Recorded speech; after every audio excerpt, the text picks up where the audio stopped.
Hi, and welcome to Maggieville, USA. I'm Maggie, and this is part 3 of our Christmas in July series. I'm so excited to show you what we've created for today. So we're going to just jump right in and get started and hope that this video, part 3, has inspired you along the way to get started early on your Christmas planning and on your creating of your cards. So here we go. We're starting out with our cards, and we've created cards in this series that are called Good, Better, and Best, based on the amount of effort, the amount of supplies, and the time involved with creating these cards. So this one is the Good, and I used my Cricut Maker cutting machine to cut the pieces out. Love my Cricut machine. So there's just a couple of layers here. We have the blue cardstock in the background for the night sky, and then there's 2 layers, actually 3 layers, but there's 2 layers cut out on my Cricut machine.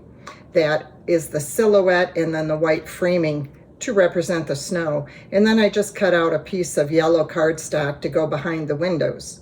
I cut out a circle for a moon, and the Merry Christmas is cut out of vinyl. So I kind of used it like a sticker. So therefore, use your own creativity, use this as a starting point. It was very simple to put together and very inexpensive because primarily just used cardstock in my blank card. So that is good. And now we're going to move right on to better, which means that I did a little bit more with the better. What I did was I used a printed paper for the moon just to give it a little bit more texture, and I added the Santa and the reindeer. Now that gave it a little bit more character, a little more variety, a little more theme. Again, cut out with my Cricut machine. So it was a matter of just putting it together. So we have good and we have better, which was just a little bit more. Now this is best. And I also used 3 different sizes. On these 2, you couldn't really tell so much, but this is a 4 by 5.5. This is a 4 1/4 by 5.5. This is a 5 by 7. Now, what makes this the best is, of course, I made it bigger, but I also used a white glitter cardstock to represent the snow, which gave it some texture. And then I added my little rhinestones in the sky to represent the stars. So it depends on how much effort you want to put in. Look in your stash, be inspired, but we have good, better, and best. Now, I'm going to show you something else today. I'm going to keep the 5 by 7 card out here as an example, but what we would like to show you is how you can take a 5 by 7 card and frame it.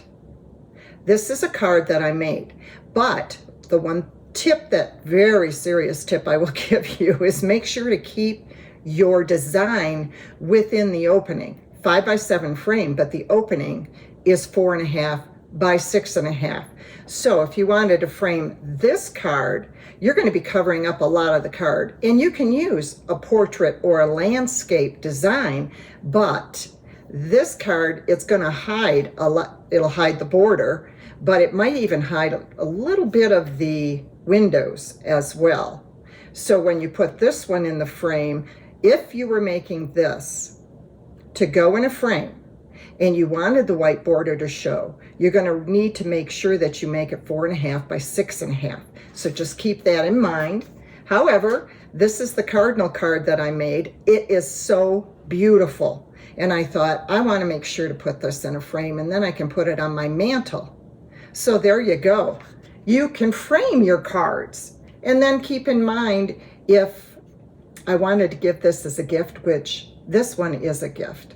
So I wanted to make sure to make the card small enough to fit into the opening appropriately. And I'm going to send the frame along with this. So that it's a gift. It's amazing. It's amazing. All right. So the last thing we have to show you today is I made a door sign. Welcome, with my little reindeer. Again, keeping in mind I did this with my Cricut cutting machine, and this is all vinyl pieces that I put on the board. I got a smaller board. This is for a friend of mine who has an apartment. So it's going to go on her apartment door. Small works out really well.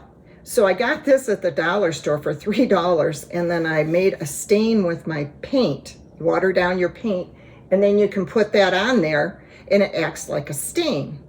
Okay, and then I put a really light coat of Mod Podge on there, cut my vinyl pieces out, and then applied my vinyl. It turned out so cute. I am so happy with this. I want to give you a little tip though. Our house faces west, so that means that if I put this on my front door, the afternoon western sunshine is going to be beating on this in the afternoon, and you don't want to use vinyl. So just keep that in mind, that who you're making this for, if you're making it for yourself, because I can't put this on my front door. Okay, so that wraps up our part 3 of Christmas in July series. I hope you've enjoyed all 3 videos. If you haven't seen the first 2, please go back and look them up. They have different cards and ideas on those. Please be inspired by these videos. Get started early with your Christmas planning. And people love getting snail mail. I know that the younger people aren't so much involved in snail mail. They do texting and they do a lot of electronic stuff. But snail mail cards are still such a joy for people. So we'll see you in our next video. Thank you for joining.